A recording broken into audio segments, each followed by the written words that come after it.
একদিন একটা ছেলে জঙ্গলে ঘুরতে গিয়ে হারিয়ে যায়। তখন সে তার ম্যাপ দিয়ে রাস্তা খোঁজার চেষ্টা করে, কিন্তু সে বিপদে পড়ে যায়। কেননা সে তার সামনে চারটি রাস্তা দেখতে পায়, পূর্ব এবং পশ্চিম, উত্তর ও দক্ষিণ। পশ্চিম দিকে রয়েছে একটি ভয়ানক কালো গুহা, যেটার মধ্যে অনেক অন্ধকার এবং ভয়ঙ্কর প্রাণী রয়েছে।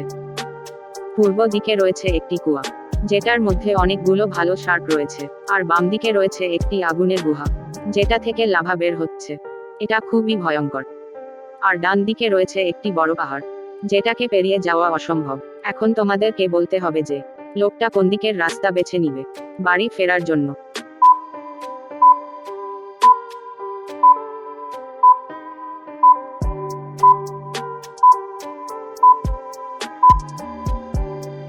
এখানে উত্তর হলো সার্কের রাস্তাটি, কেননা এখানে যে সার্কগুলো রয়েছে সেগুলো মানুষ খেকো নয়, তাই লোকটা সহজেই পানিতে নেমে এটা পার হতে পারবে।